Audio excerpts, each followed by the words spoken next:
I wanted to tell you guys that when I was first feeling like I was the only person in the world who didn't want to fit into one of society's neat little labels, I read a book by Kate Bornstein, and it changed my life.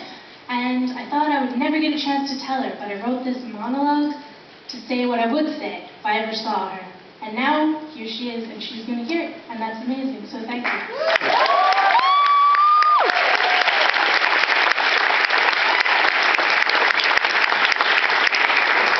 I was invited to join this social networking site the other day. I've withheld the name to protect the guilty.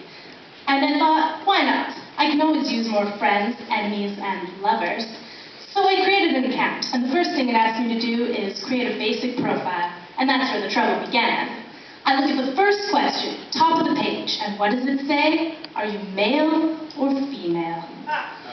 Why is that always the first question on any form, survey, or goddamn online profile? I mean, is that the all-important, truly defining characteristic of me?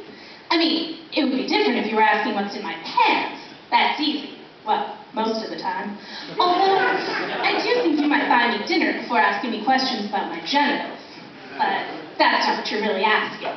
You're asking if I'm masculine or feminine. If I'm the correct gender to match up with your sexual orientation. If I grew up playing with Barbies or trunks. If I'm a beer and football or shopping malls and gossip type of human. If I'm going to spend my life choosing out matching candlesticks and pillowcases or upgrading my power tools.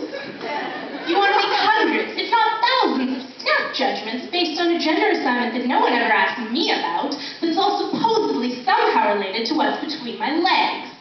Well, maybe I don't want to play that way. Maybe I don't want to choose, today or any day. Maybe a magical, morphing, shape-shifting life form that can't be chained down to any one form of gender expression from one day to the next. But fortunately, this considerate website has another option for those who can't or won't declare gender. Undefined. I guess that'll have to do. Moving on to the next question. What is your sexual orientation? This is what it all comes down to, isn't it? The whole world is obsessed with sex. How we do it and who we do it with. Well, let's look at the options, shall we? First up, no surprise here, straight. Someone who is attracted solely to members of the opposite gender. Back to gender again. I have to wonder what the hell the opposite gender for me would look like. Even if you perceive me as fitting into your gender binary, the term still doesn't seem to fit. Am I a man who likes women? Sure, baby. I'm anything you want me to be. Am I a woman who likes men? Of course. What's not to like? But somehow, I don't think that's what they mean. Next option. Gay, someone who is attracted to members of the same gender. Is it even possible for someone to have the same gender as me?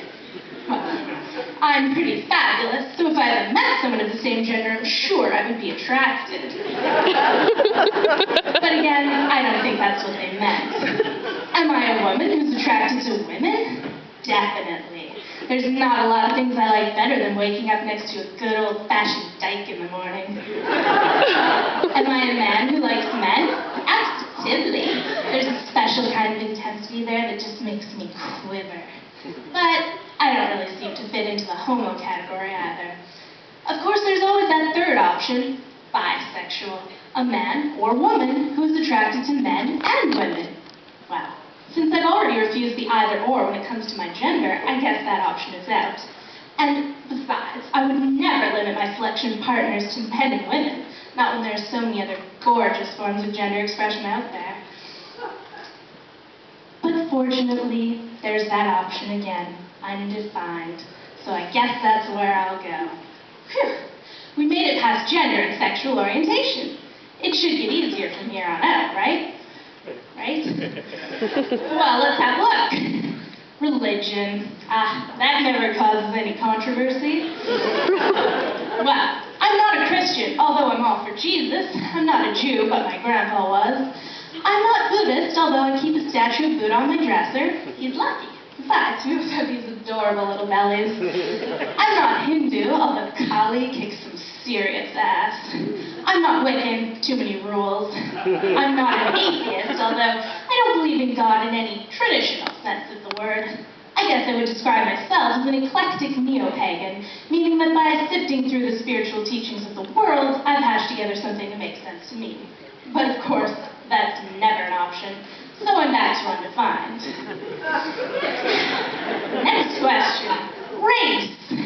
Wow, I thought even the mainstreamers knew that wasn't cool. You're actually asking me to participate in public racism. I mean, if it doesn't matter to you, then why are you asking? And if it does, I really don't want to tell you. It will only use it to infer how I dress, what kind of food I eat, the music I like, how I grew up, and more. Besides, the closest I can find for a pale face like myself is white. But that doesn't tell you that I love bright colors, Arabic music, Indian food so hot it would blow your head off, or that I grew up in the ghetto, raised by a fabulously intelligent, university-educated single mom on welfare. It doesn't tell you that I'm English, Irish, Scottish, Swedish, Spanish, Italian, and German. And it certainly doesn't tell you that when I was a kid, I just wanted to be an Ojibwe like my brother. I travel, study languages from all over, eat food from around the world, and dream of a planet without borders. I'm not merely white, I'm a citizen of the Earth. And I find the only answer I can stomach is undefined. I look at the page and that is all I see. Undefined. I am undefined, because either no one is listening to my definitions, or I'm just too slippery to be categorized.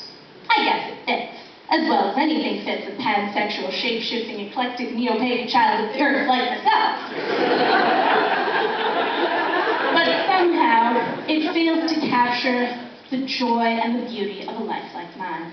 It doesn't tell you that I love dogs and fresh country air, that Neil Gaiman is my favorite author, and that purple is the color that can always make me smile. It doesn't tell you that I cry at the movies and laugh at important meetings. It doesn't tell you about the pain and the pleasure I have faced choosing to live my life this way. All it tells you is that I am like nothing they have ever seen before. As of yet, undefined.